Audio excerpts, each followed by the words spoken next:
I'm Naveen, and I'm here today to talk about stress and burnout in open source toward finding, understanding, and mitigating unhealthy interactions.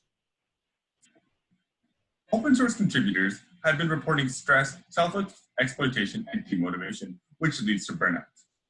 This is caused largely by the demands of different users, which adds to the stress on developers. As an example, one developer puts it as such.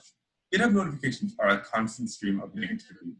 Reading through these can be mentally and emotionally exhausting, which undoubtedly makes open source more difficult to work in. At a recent live audience poll taken at Holidays 2019, the audience was asked whether they felt overwhelmed with the amount of feature requests and bug reports, and 15% responded that they were often overwhelmed, and 32% responded that they were sometimes overwhelmed, hinting at a problem with overwhelming and burdening in open source.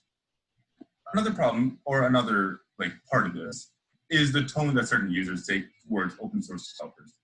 Some users are rude or toxic towards developers because they feel entitled, because they feel that the developer owes them and has to make the changes that they commit, even though many of these developers are not paid and are volunteers. And this leads to problems as burden and stress in open source has been shown to lead to a less diverse talent pool, which is not good for open source.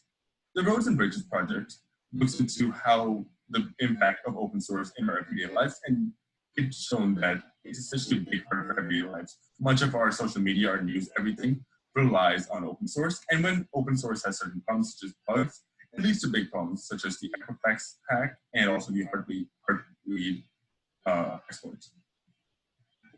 And so the question is, how do we do more research to understand and mitigate this stress and burnout among open source developers?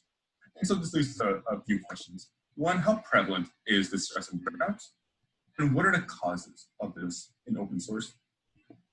How does it compare between different work environments within open source and also between different open source environments?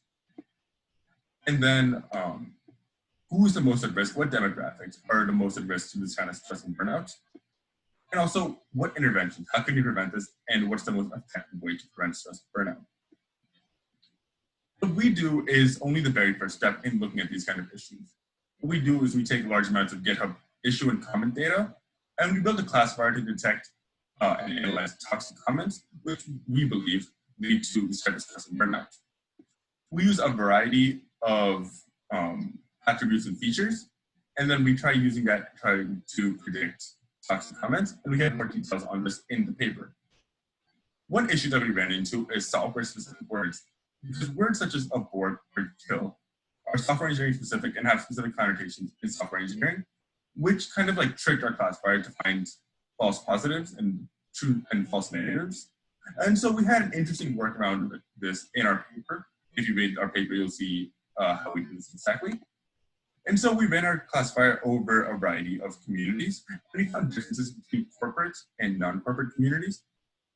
And also we found differences between different languages. We saw that certain languages had a higher rate of toxic issues, whereas other languages had a much lower rate of toxic issues, which we found interesting.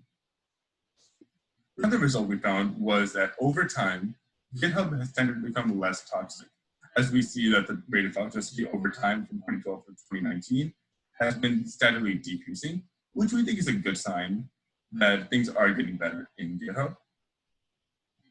And now that we have a way to detect toxicity, this leads to the question of what can we do about toxicity in open source?